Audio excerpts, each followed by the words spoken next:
Assalamualaikum warahmatullahi wabarakatuh. Innal hamdalillah nahmaduhu wa nasta'inuhu wa nastaghfiruh wa na'udzu billahi min syururi anfusina wa min sayyiati a'malina. May yahdihillahu fala mudilla lahu wa may yudlilhu fala hadiyalah. Amma ba'du. Saudaraku, keluarga besar Unisma Bekasi dimanapun Anda berada, mudah-mudahan Allah selalu membersamai kita. Pada kesempatan ini saya diberikan amanah oleh DKM Unisma untuk mengkaji seputar tema memahami makna hadis jika datang bulan suci Ramadan, pintu surga dibuka sedangkan pintu neraka ditutup dan setan-setan dibelenggu. Namun sebelum kita mendalami lebih jauh terkait dengan tema tersebut, alangkah baiknya mengawali perjumpaan kita di hari yang berbahagia ini dengan terlebih dahulu bersyukur kehadiran Allah Ilahi Rabbi. Namun bukan hanya sekedar syukur, lebih dari itu menuju syakur. Sebab syukur hanya menerima atau memuji Allah sebab datangnya nikmat-nikmat yang baik persepsi kita. Sedangkan syakur mensyukuri segala apapun yang datangnya dari Allah Subhanahu wa Ta'ala.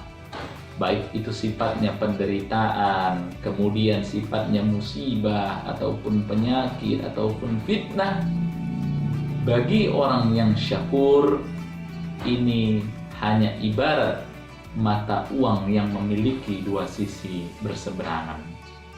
Bukankah penderitaan dan kebahagiaan itu hanya ibarat tarian alam semesta? Mungkin hari ini kita sedih, besok kita akan kembali tertawa. Mungkin sore ini mendung, besok akan kembali cerah. Di balik gelap terbitlah terang, kata R.A. Kartini. Begitu juga hal yang dialami oleh para nabi, kemudian para pendahulu kita, mungkin orang-orang yang soleh seperti Ashabul Kahfi misalnya, dalam kacamata persepsi manusia dianggap mati, tapi sejatinya dia hanya ditidur nyenyakan oleh Allah selama 309 tahun lamanya.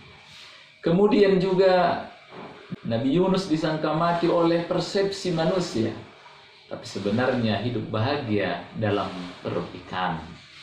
Nabi Yusuf disangka mati oleh kacamata manusia, ternyata akan menjadi seorang perdana menteri yang bijaksana di masanya. Nabi Ibrahim disangka mati oleh kacamata manusia, tapi sebenarnya ia merasakan kesejukan dalam kobaran api. Tapi ketika manusia menganggap Fir'aun hidup, sejatinya Fir'aunlah yang telah mati selamanya. Begitu juga halnya saudaraku yang dimuliakan Allah, datangnya corona ini memberikan kita nikmat hikmah. Di antaranya kita bisa mengaji online santai-santai sambil menikmati mungkin nanti hidangan puasa, atau senanti setelah kita tarawih kita saksikan rekaman ini di dalam rumah kita.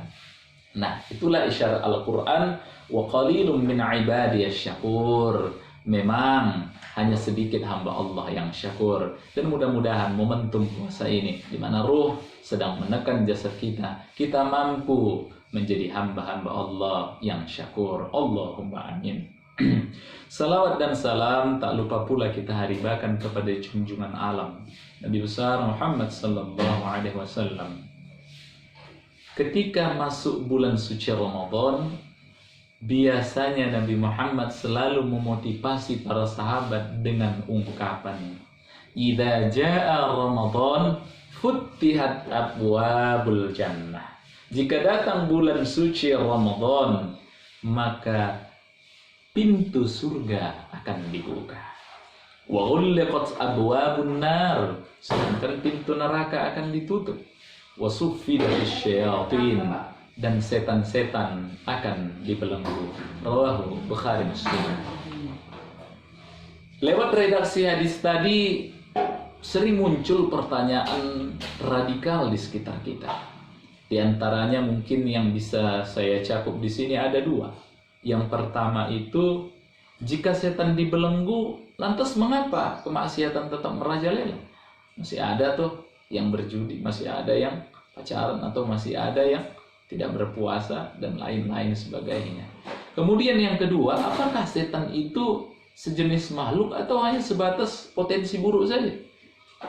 Nah, inilah fokus kajian kita untuk menjawabnya. Namun sebelum dipaparkan lebih jauh, terlebih dahulu kita berusaha untuk memahami apa sih yang namanya surga? Apa sih pengertian neraka? Apa sih pengertiannya setan? Baik. Yang pertama adalah surga.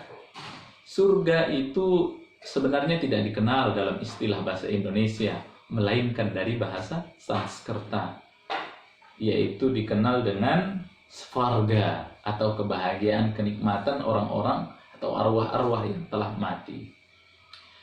Kemudian dalam bahasa Arab sendiri, surga dikenal dengan istilah jannah. Padahal jannah sendiri itu artinya adalah ketertutupan, ketersembunyian. Jannah seakar dengan kata janin, yaitu seorang bayi yang masih tertutupi, tersembunyi dalam rahim ibunya, dalam perut ibunya. Jannah juga seakar kata dengan jin, yaitu makhluk yang tidak tertangkap oleh panca indera manusia, tersembunyi dari panca indera manusia. Seakar kata juga dengan junun, yaitu orang gila yang tertutupi atau tersembunyi akalnya. Padahal kalau terbuka akalnya, ya sebenarnya dia sama-sama seperti kita. Ya. Itulah akar kata dari jannah sendiri. Namun secara istilah, surga dalam Islam dipahami adalah kebun yang di dalamnya tumbuh pohon-pohon rindang, di mana masing-masing ranting di dalam pohon itu menutupi permukaan tanah, sehingga kenikmatan dan kebahagiaan, keindahan tidak terlihat oleh panca indera kita. Nah, dalam Al-Quran disebutkan, فَلَا تَعْلَمُ نَفْسٌ مَا أُخْفِيَ لَهُم مِّن قُرَّةِ أَعْيُنٍ جَزَاءً بِمَا كَانُوا يَعْمَلُونَ. Tak seorang pun mengetahui berbagai nikmat menanti yang indah dipandang oleh mata, sebagai balasan bagi mereka yang mengerjakan perintah Allah Subhanahu wa Ta'ala. Artinya teks ayat ini relevan dengan hadis Nabi yang mengatakan, "Mahiyal jannah," apa itu surga ya Nabi? "Ma la 'ainun ra'at," sesuatu yang tidak terlihat oleh mata, "wala udunun sami'at," tak pernah terdengar oleh telinga, "wala khatara fi qalbil basar," dan tak pernah terbesit dalam hati kita untuk mengetahui hakikat yang sebenarnya. Itulah surga. Kemudian yang kedua adalah neraka. Dalam Al-Quran sering kita mungkin pahami neraka itu adalah api yang berangkat dari kata narun. Padahal banyak sekali istilah api di dalam istilah api neraka di dalam Al-Quran. Bisa kita kenal dengan juga sakar, sa'ir, hutamah, jahannam, jahim. Namun memiliki atau mengandung makna yang hampir sama, yaitu api yang panas dan menyala-nyala. Kemudian yang ketiga adalah setan. Dalam KBBI dipahami sebagai roh jahat yang menggoda manusia untuk berbuat kejahatan. Sedangkan dalam bahasa Ibrani sendiri, setan dimaknai sebagai musuh ataupun lawan. Ada yang beranggapan bahwa setan itu bukan dari bahasa Arab. Namun ada dua kamus Arab, dua pakar bahasa Arab yang mengatakan setan itu berasal dari bahasa Arab. Di antaranya itu adalah Kamus Al-Misbah Al-Munir karya Muhammad Al-Fayyumi yang mengatakan bahwa syaitan seakar kata dengan syaitana yang berarti jauh, karena setan menjauh dari kebenaran, setan menjauh dari rahmat Allah Subhanahu wa Ta'ala. Pakar bahasa Al-Jauhari mengatakan bahwa syaitan terambil dari kata syata yang artinya melakukan kebatilan, yang artinya juga terbakar. Namun secara makna semua itu bisa kita pahami bahwa setan adalah semua yang membangkang, semua yang durhaka, baik dari golongan jin maupun manusia.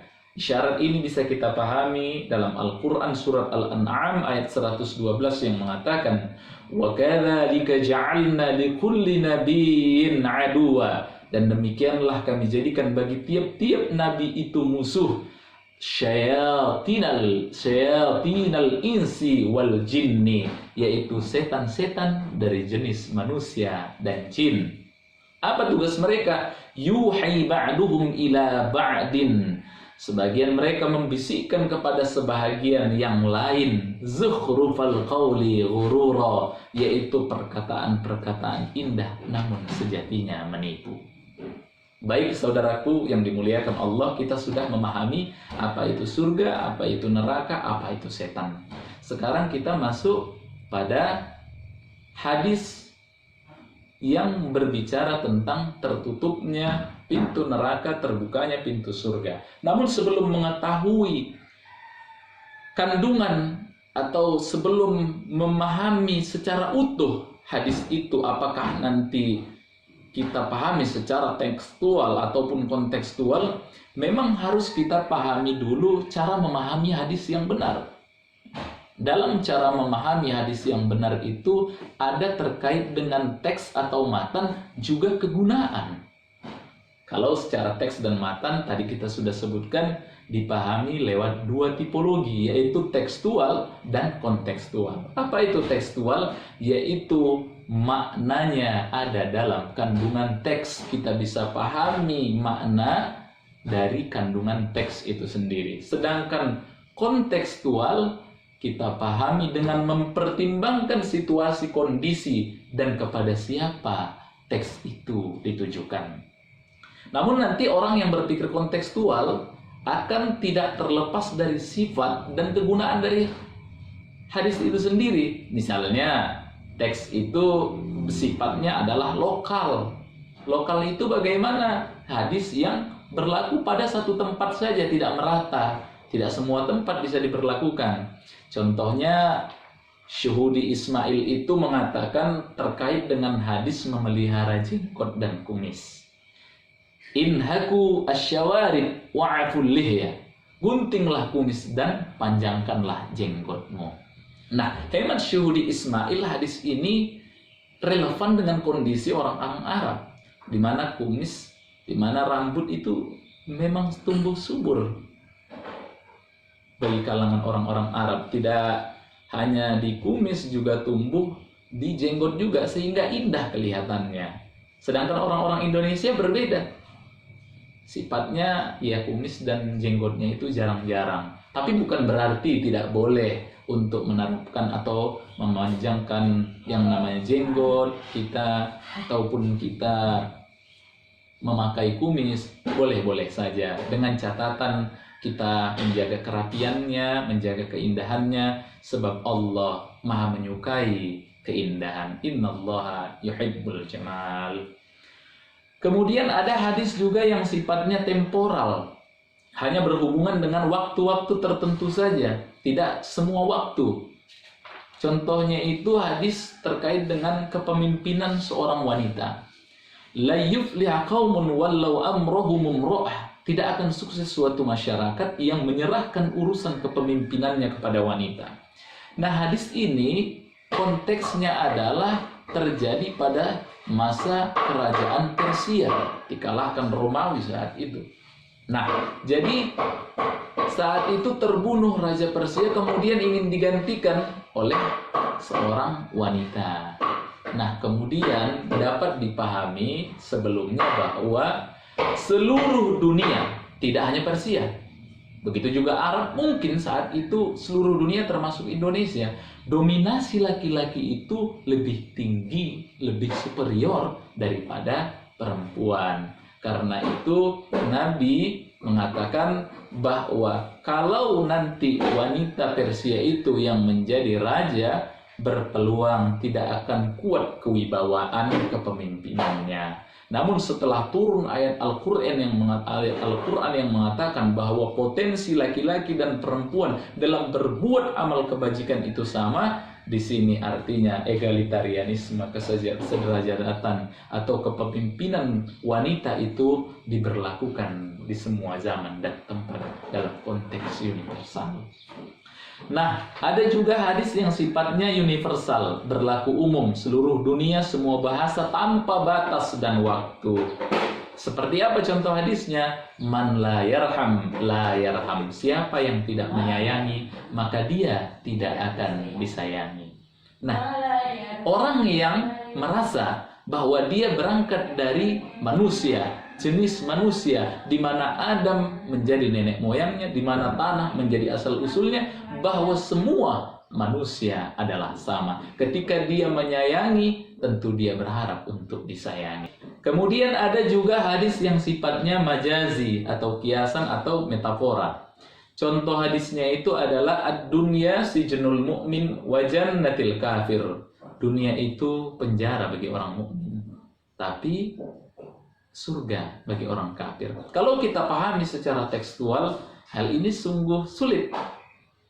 Bagaimana mungkin penjara yang sifatnya tempat kecil hanya diberlakukan untuk orang-orang mukmin? Nah, tapi kalau kita pahami secara kontekstual, oh, dunia itu ibarat penjara. Penjara itu ada keterikatan, ada batasan-batasan, tidak enak. Apa artinya? Ada batasan agama yang mengikatnya, ada yang hukumnya wajib, ada hukumnya mubah, ada hukumnya haram, sunnah, dan yang lainnya yang kita ketahui. Sedangkan surga itu adalah bebas, kebebasan bagi orang-orang non-muslim atau kafir yang tidak terikat dengan agama. Wa kula minha haitsu syi'tum ragada, kata Allah kepada Adam dan Hawa ketika di dalam surga. Hiduplah sebebas-bebasmu wahai Adam dan Hawa. Kalau udah di surga semuanya memang bebas. Apa yang kita minta insya Allah Allah akan berikan. Ada juga hadis yang sifatnya majazi. Al-mu'minu ya'kulu fi mi'an wahid, al-kafiru ya'kulu fi sab'ati am'a.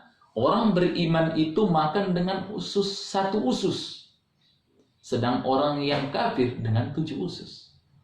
Kalau kita pahami secara tekstual, tentu kita sulit memahami. Berarti ada perbedaan dong antara ususnya orang beriman dengan orang kafir. Tapi ketika kita pahami secara kontekstual bahwa yang dimaksud di sini adalah ketika orang beriman mendapatkan nikmat Allah seperti makanan, minuman, harta, jabatan, dia tidak tertuju pada harta dan makanan itu sebagai tujuan hidupnya. Sedangkan orang kafir berbeda, dia memaknai makanan, minuman, harta, jabatan, anak sebagai tujuan hidupnya. Akhirnya dia mencari kebahagiaan hanya dunia saja. Sedangkan orang-orang Muslim orientasinya adalah Allah Subhanahu wa taala. Wa minan nasi may yaqulu rabbana atina fid dunya hasanah wa fil akhirati hasanah wa qina azaban